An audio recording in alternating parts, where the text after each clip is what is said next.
झारखंड सिपाही भर्ती 2023 का विज्ञापन होगा रद्द। नई नियमावली के तहत होगी बहाली। झारखंड में सिपाही प्रतियोगिता परीक्षा 2023 से संबंधित पूर्व में जारी विज्ञापन को रद्द करने का फैसला राज्य सरकार ने ले लिया है। अब सरकार इस भर्ती की अधियाचना वापस लेगी। मुख्य सचिव अलका तिवारी की अध्यक्षता में हुई बैठक में इस प्रस्ताव को मंजूरी मिली है, जिसे मुख्यमंत्री हेमंत सोरेन ने स्वीकृति दे दी है। जल्द ही इसे कैबिनेट की मंजूरी के लिए पेश किया जाएगा। कैबिनेट की मंजूरी के बाद इस बहाली प्रक्रिया का नया विज्ञापन हाल में लागू हुई संयुक्त भर्ती नियमावली 2025 के तहत जारी किया जाएगा। गौरतलब है कि पहले की अधिसूचना के अनुसार झारखंड में कुल 4,919 सिपाही पदों पर नियुक्ति होनी थी। इनमें से 20 जिलों में 3,799 पद नियमित थे, जबकि 11 जिलों में 1,120 पद बैकलॉग के अंतर्गत भरे जाने थे। इनमें कुछ जिले ऐसे भी हैं जहां दोनों तरह की बहाली होनी थी। इसके लिए ऑनलाइन आवेदन 15 जनवरी से 28 फरवरी 2024 तक लिए गए थे और हजारों उम्मीदवारों ने आवेदन किया था। हालांकि अब तक परीक्षा की प्रक्रिया शुरू नहीं हो सकी है। इस बीच 12 मार्च 2025 को मुख्यमंत्री की अध्यक्षता में हुई कैबिनेट बैठक में ये निर्णय लिया गया था कि पुलिस, कक्षपाल, गृह रक्षा वाहिनी सिपाही और उत्पाद सिपाही की संयुक्त भर्ती नियमावली 2025 के तहत आगे की सभी नियुक्तियां की जाएंगी। कैबिनेट सचिव वंदना दादेल ने उस समय स्पष्ट किया था कि अब इसी नई नियमावली के आधार पर सिपाहियों की बहाली होगी। शराब दुकानों की रखवाली करेंगे होमगार्ड के जवान। राज्य में संचालित शराब की खुदरा दुकानों की ऑडिट का काम लगभग पूरा होने को है। नई उत्पाद नीति के तहत टेंडर की प्रक्रिया पूरी होने तक उत्पाद विभाग खुद शराब बेचेगा। निजी हाथों में शराब की बिक्री हस्तांतरित करने से संबंधित टेंडर होने में 1.5 से 2 माह का समय लगने की संभावना है। इस अवधि में शराब की खुदरा दुकानों को संचालित करने के लिए उत्पाद विभाग ने अपनी कार्ययोजना को अंतिम रूप दे दिया है। राज्य भर में संचालित लगभग 1,466 खुदरा शराब दुकानों पर सहायक उत्पाद आयुक्त के स्तर से सेल्समैन रखे जाएंगे। जिलों में पदस्थापित सहायक उत्पाद आयुक्त संबंधित व्यक्ति की पूरी जांच पड़ताल करने के बाद उसकी नियुक्ति करेंगे। उस व्यक्ति से शपथ पत्र लेंगे। उसके विरुद्ध कोई मुकदमा दर्ज ना हो, पूर्व में शराब दुकानों पर कार्यरत रहने के दौरान किसी प्रकार की वित्तीय अनियमितता नहीं की हो, यह सुनिश्चित कर लेंगे। सेल्समैन को राज्य सरकार के श्रम विभाग द्वारा तय पारिश्रमिक का भुगतान किया जाएगा। उत्पाद विभाग द्वारा राज्य के सभी जिला उपायुक्तों को संबंधित निर्देश दे दिए गए हैं। उत्पाद विभाग ने शराब की खुदरा दुकानों पर सुरक्षा मुहैया कराने के लिए उपायुक्तों को होमगार्ड के जवानों की तैनाती सुनिश्चित करने का निर्देश दिया है। उसमें कहा गया है कि उपलब्धता के आधार पर प्रत्येक देसी शराब की दुकान पर 1-1, प्रत्येक विदेशी शराब दुकान पर 3-3 एवं कंपोजिट शराब दुकानों पर होमगार्ड के 2-2 जवान तैनात रहेंगे। उपायुक्त रांची ने जिला समादेष्टा गृह रक्षा वाहिनी रांची को इस संबंध में पत्र भी लिखा है। होमगार्ड के जवान उपलब्ध कराने का निर्देश दिया है। उसमें कहा गया है कि रांची जिले में 166 शराब की खुदरा दुकानों के लिए 367 होमगार्ड के जवान की आवश्यकता है। इसलिए तत्काल जिला उत्पाद कार्यालय के अधीन 367 होमगार्ड के जवान की उपलब्धता सुनिश्चित करें। राष्ट्रव्यापी हड़ताल के समर्थन में झारखंड आंगनबाड़ी कर्मचारी संघ ने 9 जुलाई को धरना का किया ऐलान। झारखंड आंगनबाड़ी कर्मचारी संघ ने 9 जुलाई को एक दिवसीय शांतिपूर्ण धरना का ऐलान किया है। ये प्रदर्शन केंद्रीय ट्रेड यूनियनों और विभिन्न क्षेत्रीय फेडरेशनों के राष्ट्रव्यापी हड़ताल के समर्थन में किया जा रहा है। संघ की ओर से मुख्यमंत्री सचिवालय को भेजे गए पत्र में जानकारी दी गई है कि राज्य के सभी प्रखंडों और जिला मुख्यालयों के समक्ष आंगनबाड़ी सेविका सहायिका धरना देंगी। इस दौरान सभी आंगनबाड़ी केंद्र बंद रहेंगे। इसके लिए सुबह के 10 बजे से दोपहर 3 बजे तक का समय निर्धारित किया गया है। संघ के प्रदेश कार्यकारी अध्यक्ष बालमुकुंद सिन्हा ने बताया कि यह प्रदर्शन पूरी तरह शांतिपूर्ण और लोकतांत्रिक तरीके से किया जाएगा। धरना के दौरान एक मांग पत्र प्रधानमंत्री के नाम सौंपा जाएगा, जिसमें केंद्र और राज्य सरकार से संबंधित लंबित मुद्दों को उठाया जाएगा। संघ का आरोप है कि आंगनबाड़ी कर्मियों का मानदेय, सेवा शर्तें, स्थायीकरण और सामाजिक सुरक्षा जैसी मांगें लंबे समय से लंबित हैं। केंद्र और राज्य सरकारों द्वारा बार बार आश्वासन के बावजूद इन मुद्दों का समाधान नहीं किया जा रहा है। बालमुकुंद सिन्हा ने कहा कि सरकारी योजनाओं के क्रियान्वयन में महत्वपूर्ण भूमिका निभाने के बावजूद आंगनबाड़ी सेविका सहायिकाओं को न्यूनतम सम्मान और सुविधा नहीं मिल रही है। इससे कर्मियों में नाराजगी है, जो अब सड़क पर उतरने को मजबूर हैं। झारखंड में बीएड, एमएड और बीपीएड एंट्रेंस टेस्ट का रिजल्ट रद्द। प्रथम राउंड की ऑनलाइन काउंसलिंग प्रक्रिया भी स्थगित। झारखंड संयुक्त प्रवेश प्रतियोगिता परीक्षा परिषद ने बीएड, एमएड और बीपीएड प्रवेश परीक्षा 2025 का प्रकाशित परीक्षाफल रद्द कर दिया है। इसके अलावा उस परीक्षाफल के आधार पर 7 जुलाई से शुरू होने वाली प्रथम राउंड की ऑनलाइन काउंसलिंग की प्रक्रिया भी स्थगित करने की घोषणा की है। इस संबंध में परिषद की उप परीक्षा नियंत्रक रंजीता हेम्ब्रम के हस्ताक्षर से अति आवश्यक सूचना जारी की गई है। झारखंड संयुक्त प्रवेश प्रतियोगिता परीक्षा परिषद की ओर से 4 जुलाई को बीएड, एमएड और बीपीएड प्रवेश परीक्षा 2025 का परीक्षाफल और परीक्षाफल के आधार पर प्रथम राउंड की काउंसलिंग का कार्यक्रम जारी किया गया था। सोमवार से काउंसलिंग की प्रक्रिया शुरू होनी थी, लेकिन परिषद ने परीक्षाफल को ही रद्द कर दिया। प्रकाशित परीक्षाफल की सूची में बीएड के 45,084, एमएड के 608 तथा बीपीएड के 487 अभ्यर्थियों के परीक्षाफल का विवरण दिया गया है। प्रथम राउंड की ऑनलाइन काउंसलिंग की प्रक्रिया भी स्थगित कर दी गई। 6 जुलाई से अभ्यर्थियों को आंसर ओएमआर शीट की स्कैन कॉपी भी डाउनलोड करने की परिषद ने सुविधा दी थी। परिषद का कहना था कि परीक्षाफल को अधिक पारदर्शी बनाने के उद्देश्य से ओएमआर शीट वेबसाइट पर अपलोड किया गया है। एक्शन में रांची नगर निगम, इस बैंक्वेट हॉल को किया सील, धर्मशाला या लॉज चलाने वाले भी हो जाए सावधान। रांची नगर निगम ने सोमवार को बड़ी कार्रवाई की है। वार्ड नंबर 3 में संचालित आनंद मंगलम बैंक्वेट हॉल को सील कर दिया है। इससे पहले बंद कराने को लेकर नोटिस चस्पा किया था। ये बैंक्वेट हॉल रांची नगर निगम से बिना लाइसेंस लिए संचालित किया जा रहा था। धर्मशाला, विवाह भवन, बैंक्वेट हॉल, लॉज या हॉस्टल संचालित करने वालों से अपील की गई है कि लाइसेंस लेकर ही इनका संचालन करें, अन्यथा नियमों के उल्लंघन की स्थिति में नियमानुसार कड़ी कार्रवाई की जाएगी। रांची नगर निगम क्षेत्र में संचालित होने वाले सभी धर्मशालाओं, विवाह भवनों, बैंक्वेट हॉल, लॉज एवं हॉस्टलों के लिए नगर निगम से लाइसेंस लेना अनिवार्य है। इसकी अनदेखी करने वालों के खिलाफ कड़ी कार्रवाई की जा रही है। इस दिशा में सख्त कार्रवाई करते हुए नगर निगम के अपर प्रशासक संजय कुमार के आदेश पर 5 जुलाई 2025 को बाजार शाखा की टीम ने वार्ड संख्या 3 के एदलहातू स्थित आनंद मंगलम बैंक्वेट हॉल के अवैध संचालन को लेकर पूरी तरह बंद कराने के लिए नोटिस चस्पा किया था। रांची नगर निगम आम नागरिकों एवं संचालकों से अपील करता है कि वे बिना वैध लाइसेंस के कोई भी धर्मशाला, विवाह भवन, बैंक्वेट हॉल, लॉज या हॉस्टल संचालित नहीं करें, अन्यथा नियमों के उल्लंघन की स्थिति में नियमानुसार कड़ी कार्रवाई की जाएगी। रांची में जनता दरबार के दौरान भू अर्जन पदाधिकारी पर भड़के वित्त मंत्री, बोले हेमंत सरकार में बर्दाश्त नहीं लापरवाही। वित्त मंत्री राधाकृष्ण किशोर ने रांची में जनता दरबार लगाया, जिसमें उन्होंने 49 फरियादियों की शिकायत सुनी और उनका समाधान मौके पर ही करने की कोशिश की। जनता दरबार के दौरान रांची में NHAI द्वारा अधिगृहीत की गई एक जमीन का मुआवजा गलत तरीके से दूसरी महिला को दिए जाने की शिकायत जब वित्त मंत्री के पास पहुंची तो उन्होंने रांची जिले के भू अर्जन पदाधिकारी से फोन पर बात की। भू अर्जन पदाधिकारी के जवाब से नाराज वित्त मंत्री ने फोन पर ही उनको फटकार लगाई। इसके बाद वित्त मंत्री ने राजस्व सचिव को फोन पर भू अर्जन पदाधिकारी के व्यवहार की जानकारी दी। इस दौरान वित्त मंत्री ने कहा कि रांची में भू अर्जन पदाधिकारी से जुड़े मामले की जांच होगी। इस दौरान वित्त मंत्री राधाकृष्ण किशोर ने कहा कि जनसंवाद में कई मामले ऐसे आए थे जो नाली, गली, पुल और पुलिया से संबंधित थे। ये मामले स्थानीय स्तर पर सुलझाए जा सकते थे, लेकिन ये भी जनता दरबार तक पहुंचना इस बात की ओर इशारा करता है कि अधिकारी अपना काम सही ढंग से नहीं कर रहे हैं। उन्होंने कहा कि लोगों से जुड़े मामले पर अधिकारियों को ज्यादा गंभीर होने की जरूरत है। वित्त मंत्री राधाकृष्ण किशोर के जनता दरबार में पान विक्रेता दुकानदार संघ के लोग भी पहुंचे। उनकी शिकायत थी कि अब इनका पान बेचना मुश्किल हो गया है क्योंकि सरकार ने कठोर नियम बना दिए हैं। इस शिकायत को सुनने से इनकार करते हुए वित्त मंत्री ने कहा कि ये सरकार का नीतिगत फैसला है जिसमें वे कुछ नहीं कर सकते हैं। वित्त मंत्री ने आगे कहा कि छोटी छोटी समस्याएं जिन्हें जिला स्तर पर निपटाया जा सकता है, उन मामलों का मंत्री तक पहुंचना अच्छी बात नहीं है। कार्यपालिका को अपनी जिम्मेदारी समझनी होगी। खूंटी में तालाब में डूबने से 2 बच्चे की मौत, नहाने के दौरान हुआ हादसा। खूंटी जिले के रनिया में तालाब में डूबने से 2 मासूम बच्चों की मौत हो गई।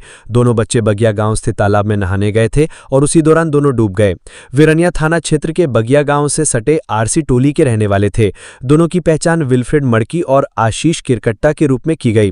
पुलिस से मिली जानकारी के अनुसार दोनों बच्चे दिन भर कीचड़ भरे खेत में खेलते देखे गए थे। उसी दौरान इलाके में रनिया पुलिस की पेट्रोलिंग टीम ने बच्चों को खेत में खेलते देखा और उन्हें भगाया।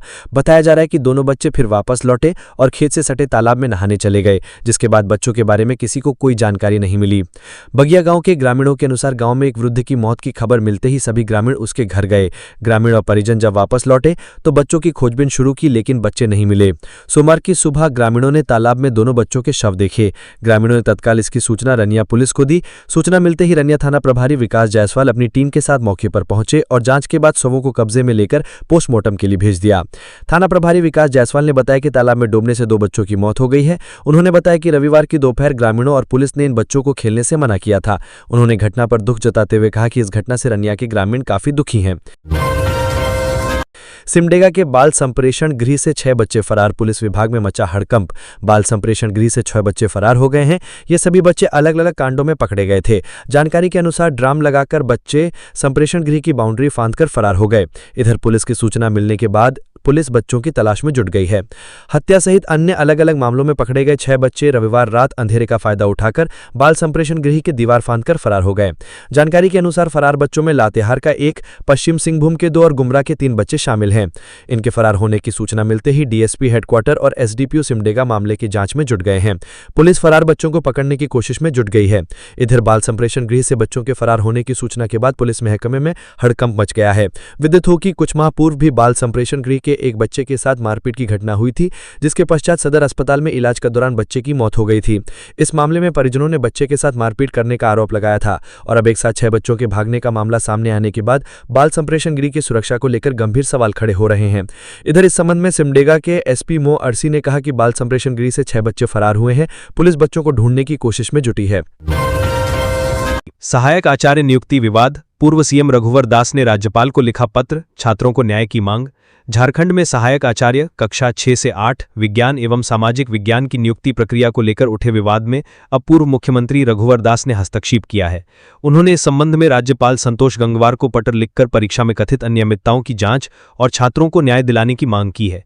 रांची में जेईटी उत्तीर्ण अभ्यर्थियों के एक प्रतिनिधिमंडल ने रघुवर दास से मुलाकात की थी। छात्रों ने आरोप लगाया कि झारखंड कर्मचारी चयन आयोग द्वारा आयोजित इस परीक्षा में परसेंटाइल आधारित नॉर्मलाइजेशन लागू कर कई अभ्यर्थियों को उत्तीर्ण होने के बावजूद असफल घोषित कर दिया गया, जो नियुक्ति नियमावली और पारदर्शिता के मूल सिद्धांतों के खिलाफ है।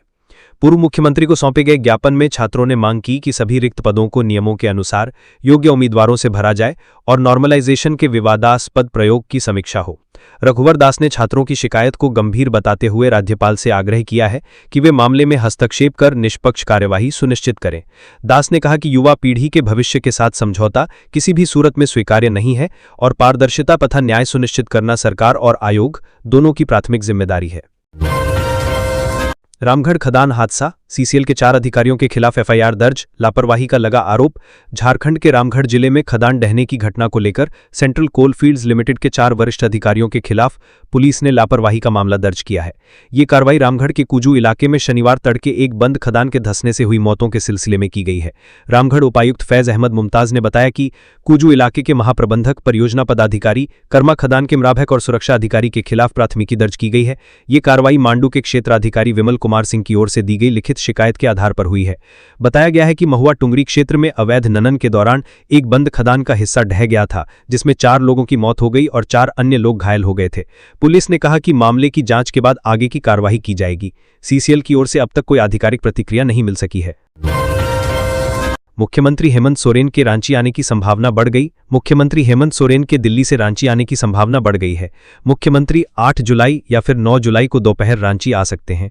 मालूम हो कि मुख्यमंत्री हेमंत सोरेन पिता शिबू सोरेन के इलाज को लेकर 24 जून से दिल्ली में है। दिल्ली के गंगाराम अस्पताल में इलाजरत गुरुजी के स्वास्थ्य में अब हल्का सुधार है।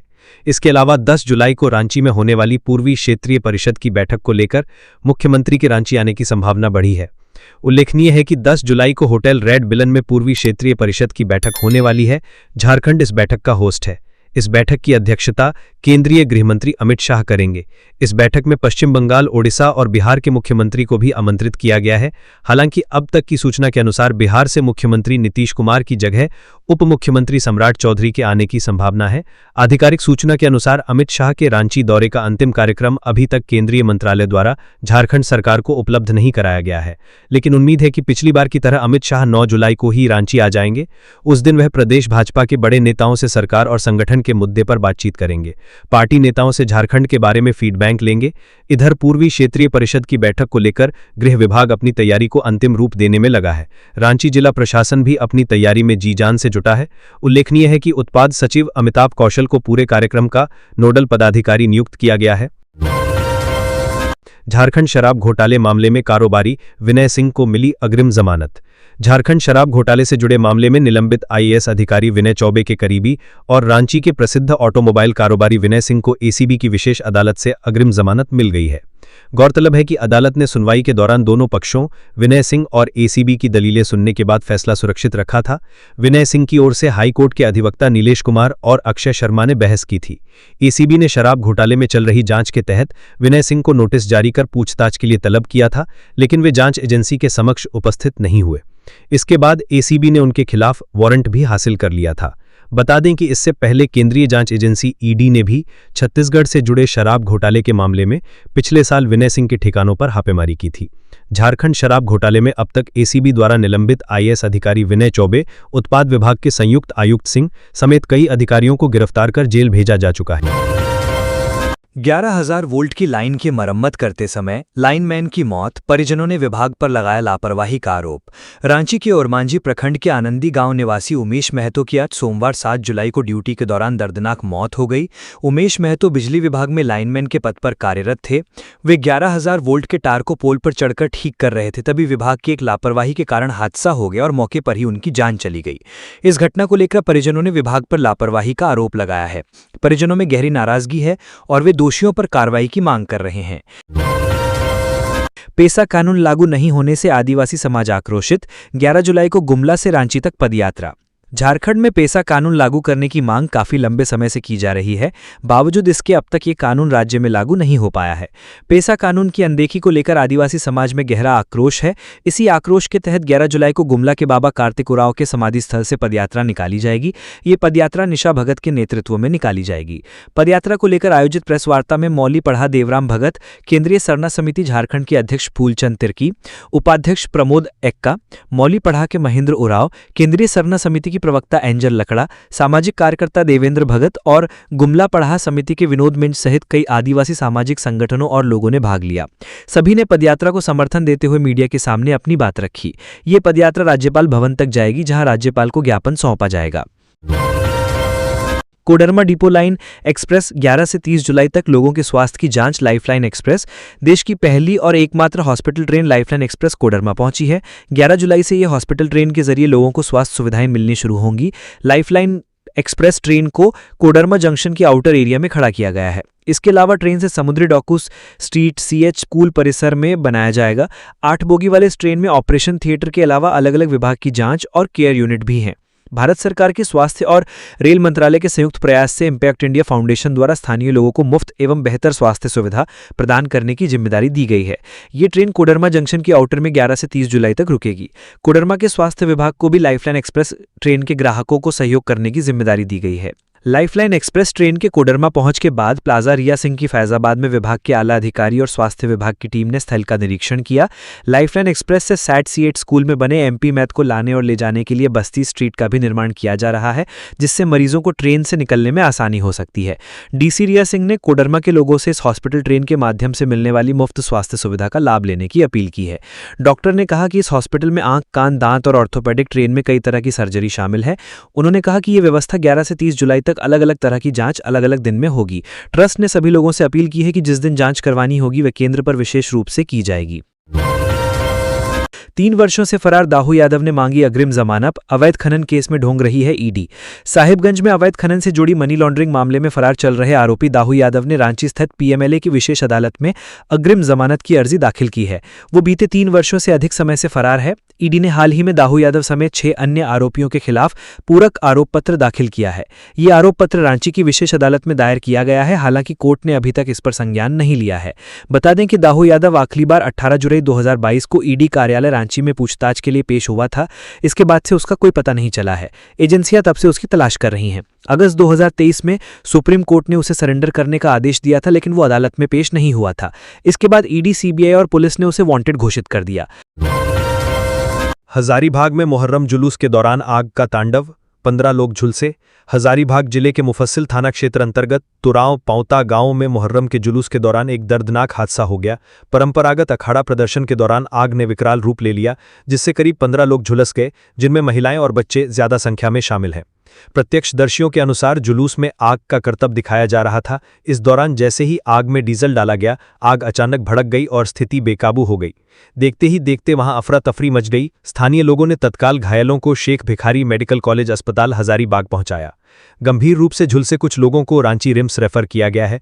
अस्पताल में सभी घायलों का इलाज जारी है। घटना की जानकारी मिलने पर मुफस्सिल थाना पुलिस मौके पर पहुंची और स्थिति का जायजा लिया।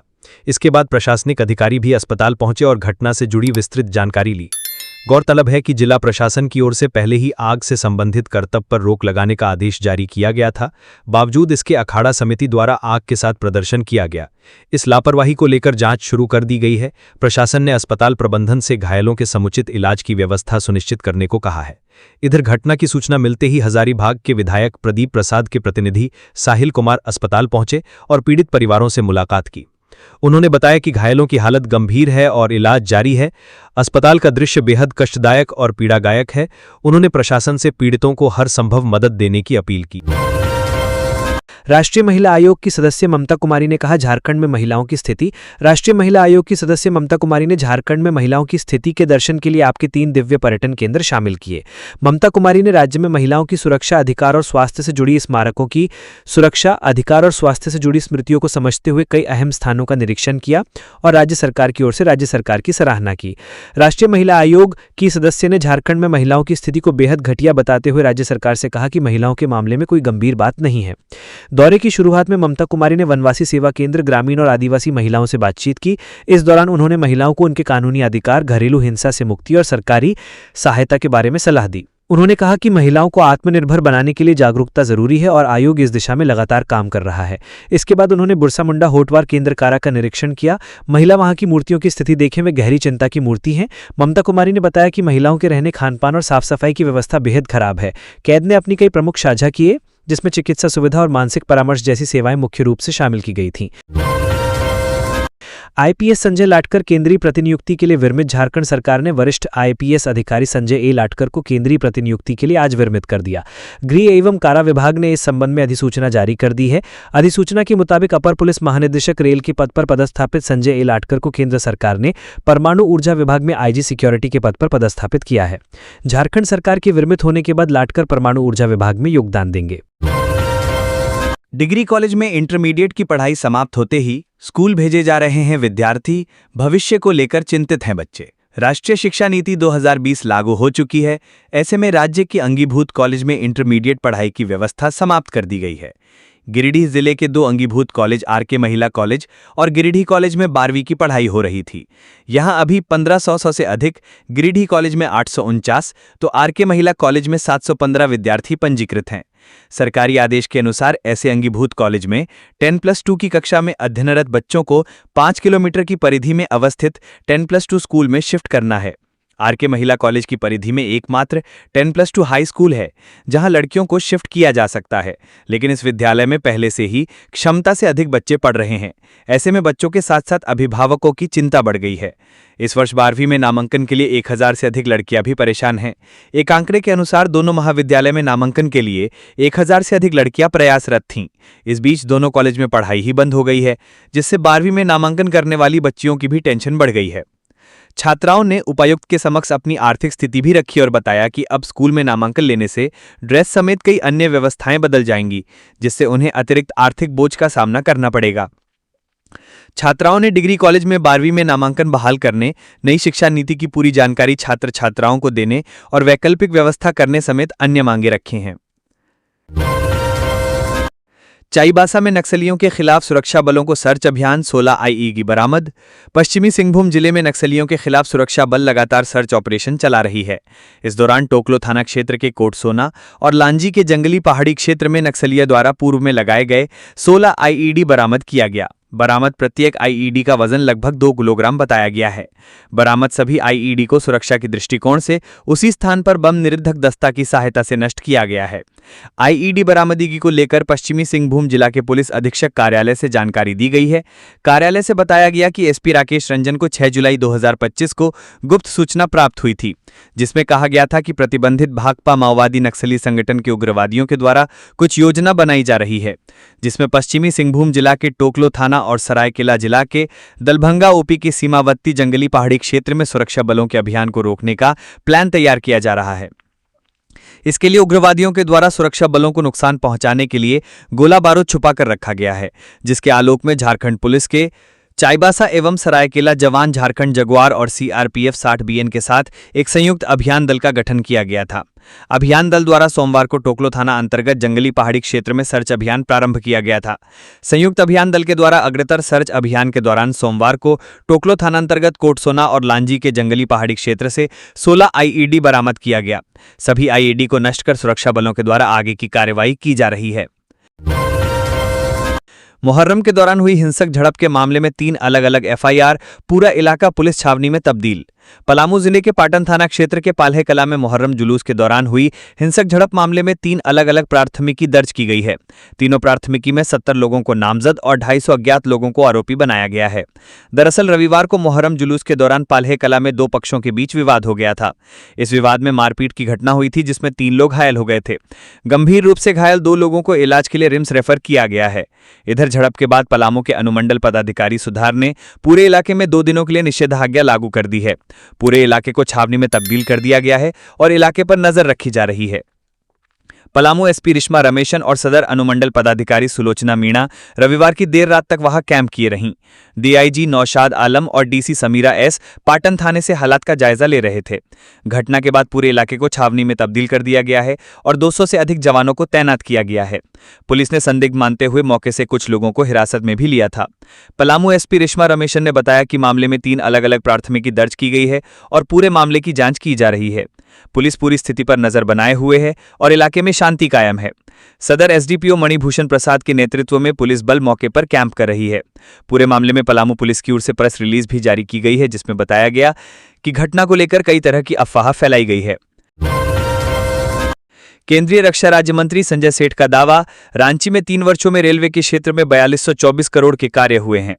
केंद्रीय रक्षा राज्य मंत्री संजय सेठ ने विगत 3 वर्षों में अपने संसदीय क्षेत्र में रेलवे द्वारा किए गए कार्यों की प्रशंसा करते हुए 4224 करोड़ रुपए का काम होने का दावा किया है।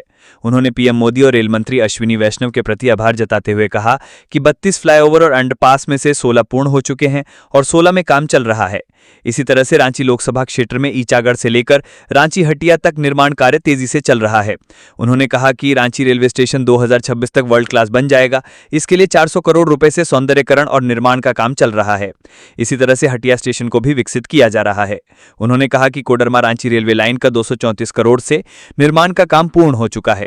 इसी तरह से चांडिल रेलवे स्टेशन को अमृत भारत स्टेशन योजना के तहत प्लेटफॉर्म सर्कुलेटिंग एरिया, शौचालय और प्रतीक्षालय के सुधार और मरम्मत का कार्य लगभग 5.7 करोड़ की लागत से चल रहा है। वहीं चांडिल रेलवे स्टेशन में गुड्स शेड में सुधार और मरम्मत का कार्य लगभग 8.2 करोड़ की लागत से हो रहा है। रांची लोकसभा क्षेत्र में रेलवे और इंफ्रास्ट्रक्चर के क्षेत्र में क्रांतिकारी बदलाव का दावा करते हुए रांची के सांसद और केंद्रीय रक्षा राज्य मंत्री संजय सेठ ने कहा कि यह सिर्फ एक आंकड़ा नहीं, बल्कि रांची के लोगों के सपनों को हकीकत में बदलने का प्रतीक है। कोडरमा रांची रेलवे लाइन, जिसकी लागत 334 करोड़ रुपए थी, अब पूर्ण हो चुकी है। ये रेलवे लाइन न सिर्फ कनेक्टिविटी को मजबूत करेगी, बल्कि क्षेत्र की आर्थिक समृद्धि का आधार है। पिछले 70 सालों में जितना काम हुआ, उससे कहीं ज्यादा तेजी से आज इंफ्रास्ट्रक्चर को मजबूत करने की दिशा में कदम उठाए जा रहे हैं। झारखंड शराब घोटाले में एसीबी की कार्रवाई, छत्तीसगढ़ के 2 कारोबारी गिरफ्तार। झारखंड में 70 करोड़ से अधिक के शराब घोटाला मामले में भ्रष्टाचार निरोधक ब्यूरो एसीबी ने बड़ी कार्रवाई की है। सोमवार को एसीबी की टीम ने ओम साई कंपनी के डायरेक्टर अतुल कुमार सिंह और मुकेश मनचंदा को गिरफ्तार किया है। गिरफ्तार दोनों व्यक्ति छत्तीसगढ़ के रहने वाले हैं। इससे पहले एसीबी की टीम ने कार्रवाई करते हुए बीते 2 जुलाई को प्रिज्म होलोग्राफी कंपनी के प्रबंध निदेशक विधु गुप्ता को गिरफ्तार किया था। इस घोटाले की जड़ें छत्तीसगढ़ में हुए इसी तरह के घोटाले से जुड़ी हुई हैं। गिरफ्तार कारोबारी सिद्धार्थ सिंघानिया ने ही प्रिज्म होलोग्राफी और उसके निदेशक विधु गुप्ता को झारखंड में अवैध जनशक्ति मॉडल के सक्रिय संचालक के रूप में पेश किया था। इस घोटाले में आबकारी लाइसेंस धारकों और Jharkhand state beverages corporation limited की निविदाओं के लिए विधु गुप्ता की एजेंसी के माध्यम से फर्जी जनशक्ति की लगातार तैनाती की गई। सार्वजनिक धन का गबन करने के लिए फर्जी दस्तावेजों और बढ़ाए गए वेतन दावों का भी इस्तेमाल किया गया। जांच में यह भी सामने आया है कि विधु गुप्ता के नियंत्रण में ठेकेदारों, आबकारी अधिकारियों और जनशक्ति एजेंसियों को शामिल करते हुए विभिन्न राज्यों में एक संरचित नेटवर्क काम कर रहा था। ये गिरफ्तारी झारखंड शराब घोटाले की जांच में एक महत्वपूर्ण मोड़ मानी जा रही है। आने वाले दिनों में और भी गिरफ्तारियां होने की संभावना है। कांग्रेस कोटे के मंत्रियों की बैठक, विकास व जनहित के मुद्दों पर चर्चा। प्रदेश कांग्रेस अध्यक्ष के निर्देश पर झारखंड सरकार में कांग्रेस के 4 मंत्रियों की महत्वपूर्ण बैठक सोमवार को हुई। बैठक में राज्य के समग्र विकास और जनहित से जुड़े विभिन्न मुद्दों पर विस्तृत चर्चा की गई। इसकी वजह यह है कि कांग्रेस आलाकमान ने राज्य सरकार में शामिल कांग्रेस के चारों मंत्रियों से 9 बिंदुओं पर आपसी बैठक कर सुझाव मांगा है। प्रदेश अध्यक्ष ने पार्टी के चारों मंत्रियों को उन 9 बिंदुओं के बारे में आधिकारिक जानकारी दी है। सभी 9 विषय सीधे सीधे आम जनता से जुड़े हैं। पेसा नियमावली के अधिसूचित नहीं होने से राज्य में पेसा कानून लागू नहीं हो रहा है। भाजपा इसे मुद्दा भी बना रही है। चुनाव में किए गए वायदों पर अमल संगठन की मजबूती के लिए अत्यावश्यक है। इन बिंदुओं पर हुई चर्चा। पेसा नियमावली की अधिसूचना शीघ्र जारी करने की रणनीति पर चर्चा हुई। मनरेगा के क्रियान्वयन समस्याओं और केंद्र सरकार द्वारा निधियों की प्राप्ति में हो रही अड़चनों पर चिंता व्यक्त की गई। किसानों के ऋण माफी योजना को लागू करने की प्रक्रिया में तेजी लाने का निर्णय लिया गया। सहकारिता को प्रोत्साहित करना, राज्य सरकार की रणनीति पर विस्तार से चर्चा हुई। स्वास्थ्य बीमा योजना प्रभावी क्रियान्वयन के लिए आवश्यक कदम उठाने पर सहमति बनी। रिम्स का विस्तार, प्रस्तावित योजनाओं की समीक्षा की गई। विधानसभा चुनाव घोषणा पत्र, किए गए वायदों की पूर्ति की वर्तमान स्थिति का आकलन किया गया। नगर निकाय चुनाव, पिछड़ा वर्ग के लिए सीटों के आरक्षण के प्रावधान पर चर्चा हुई। 20 सूत्री समितियों की कार्यप्रणाली सक्रियता को लेकर सुझाव दिए गए। आयकर विभाग का tax payer hub Ranchi club परिसर में 9 जुलाई से आयकर विभाग का 3 दिवसीय टैक्स पेयर हब 9 जुलाई से शुरू होगा। इसका उद्देश्य अप्रैल 2026 से लागू होने वाले नए टैक्स बिल की जानकारी देना और करदाताओं को जागरूक करना है। आयकर विभाग का ये कार्यक्रम रांची क्लब परिसर में आयोजित किया जाएगा। समारोह में केंद्रीय प्रत्यक्ष कर बोर्ड के सदस्यों, दिल्ली के प्रधान महानिदेशक के अलावा झारखंड, बिहार के वरीय अधिकारी शामिल होंगे। नए टैक्स बिल की जानकारी देने के लिए इस कार्यक्रम में बार एसोसिएशन, व्यापारिक संगठनों, टैक्स प्रोफेशनल सहित अन्य संगठनों को भी आमंत्रित किया जा रहा है। कार्यक्रम में शामिल होने वाले वरीय अधिकारियों द्वारा टीडीएस, आपराधिक जांच, कर में छूट, शिकायत निवारण सहित अन्य महत्वपूर्ण बिंदुओं पर जानकारी दी जाएगी। झरिया मास्टर प्लान को लेकर डीसी ने की बैठक, समयबद्ध कार्रवाई पर जोर। झरिया मास्टर प्लान के प्रभावी और समयबद्ध क्रियान्वयन को लेकर सोमवार को धनबाद डीसी आदित्य रंजन की अध्यक्षता में महत्वपूर्ण बैठक हुई। बैठक में कोयला मंत्रालय के अंडर सेक्रेटरी हिटलर सिंह और प्रबंधक सचिन मालपा समेत कई वरिष्ठ अधिकारी उपस्थित थे। मास्टर प्लान से संबंधित सभी कार्यों को तय सीमा में पूर्ण करने व प्रत्येक गतिविधि पर कड़ी निगरानी रखने का निर्णय लिया गया। उपायुक्त ने अधिकारियों को निर्देश दिया कि योजना के तहत चल रहे सभी कार्यों में गति लाएं। किसी भी स्तर पर लापरवाही नहीं होनी चाहिए। उन्होंने कहा, बैठक में बेलगढ़िया, कर्माटांड और कुसुम विहार में शीघ्र ही एक पुलिस पोस्ट का निर्माण करने का निर्णय लिया गया। साथ ही बेलगढ़िया में इलेक्ट्रिक रिक्शा और इलेक्ट्रिक बसों के संचालन की संभावना पर भी विस्तार से चर्चा हुई। सभी योग्य निवासियों का राशन कार्ड बनवाने और उज्ज्वला योजना के तहत गैस कनेक्शन उपलब्ध कराने के निर्देश दिए गए। डीसी ने कहा, बैठक का उद्देश्य झरिया मास्टर प्लान को पारदर्शी, समन्वित और समयबद्ध तरीके से लागू करना है ताकि विस्थापितों को बेहतर सुविधाएं और सुरक्षित जीवन सुनिश्चित किया जा सके। राज्यपाल संतोष कुमार गंगवार ने कहा, झारखंड की मिट्टी में खेलों का संस्कार है। राज्यपाल संतोष कुमार गंगवार ने सोमवार को जमशेदपुर स्थित प्रतिष्ठित शैक्षणिक संस्थान XLRI के सभागार में डूरंड कप 2025 ट्रॉफी का अनावरण किया। उन्होंने कहा कि यह झारखंड के लिए गौरव का क्षण है। डूरंड कप जैसी प्रतिष्ठित प्रतियोगिता का हिस्सा बनना झारखंड की खेल संस्कृति के लिए मील का पत्थर साबित होगा। डूरंड कप केवल एक फुटबॉल टूर्नामेंट नहीं बल्कि भारत की ऐतिहासिक खेल विरासत का प्रतीक है। इस वर्ष जब इसके कुछ मैच झारखंड में खेले जाने हैं, यह हमारे राज्य के लिए एक ऐतिहासिक उपलब्धि है। राज्यपाल ने कहा कि यह आयोजन न केवल खेल भावना को प्रोत्साहित करेगा बल्कि पर्यटन, स्थानीय व्यवसाय और युवाओं के मनोबल को भी सशक्त बनाएगा। फुटबॉल एक ऐसा खेल है जो गली कूचों से निकलकर स्टेडियम और फिर अंतर्राष्ट्रीय स्तर तक पहुंचने का सपना जगाता है। झारखंड की मिट्टी में खेलों का संस्कार है। राज्य के अनेक गांवों में बच्चे बड़े उत्साह से फुटबॉल एवं अन्य खेलों में भाग लेते हैं। राज्यपाल ने कहा कि प्रधानमंत्री नरेंद्र मोदी के नेतृत्व में देश में खेलों के क्षेत्र में अनेक क्रांतिकारी पहलें हुई हैं, जिनमें खेलो India, target Olympic podium scheme जैसी योजनाएं विशेष रूप से उल्लेखनीय है। हाल ही में केंद्र सरकार द्वारा पारित राष्ट्रीय खेल नीति 2025 को एक दूरदर्शी कदम बताते हुए कहा कि यह नीति भारत को वैश्विक खेल महाशक्ति बनाने की दिशा में महत्वपूर्ण भूमिका निभाएगी। सरकारी दफ्तर में बैठकर पी रहे थे सिगरेट, सीएम के आदेश के बाद डीसी ने किया सस्पेंड। झारखंड के मुख्यमंत्री हेमंत सोरेन के निर्देश पर पश्चिमी सिंहभूम जिले की उपायुक्त चंदन कुमार ने एक सरकारी कर्मचारी को सस्पेंड कर दिया है। कर्मचारी का कार्यालय में खुलेआम सिगरेट पीते वीडियो वायरल हुआ था। वायरल वीडियो के बाद मुख्यमंत्री ने डीसी को कार्रवाई करने का आदेश दिया था। उपायुक्त ने बताया कि वीडियो में दिख रहे सरकारी कार्यालय में अशोभनीय कृत्य के लिए जगमोहन सोरेन नामक जनसेवक को झारखंड सरकारी सेवक वर्गीकरण नियंत्रण एवं अपील नियमावली 2016 के तहत निलंबित कर दिया गया है।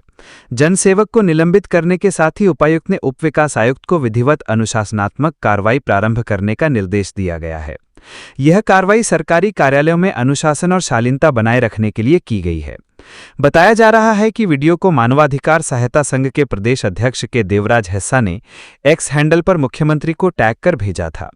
हेस्सा ने 5 जुलाई को वीडियो को टैग करते हुए लिखा, पश्चिमी सिंहभूम जिले के जगन्नाथपुर प्रखंड कार्यालय का कोई बाबू टेबल पर धूम्रपान कर प्रेम का पाठ पढ़ा रहा है। कृपया मामले पर संज्ञान लिया जाए व विधि सम्मत कार्रवाई की जाए।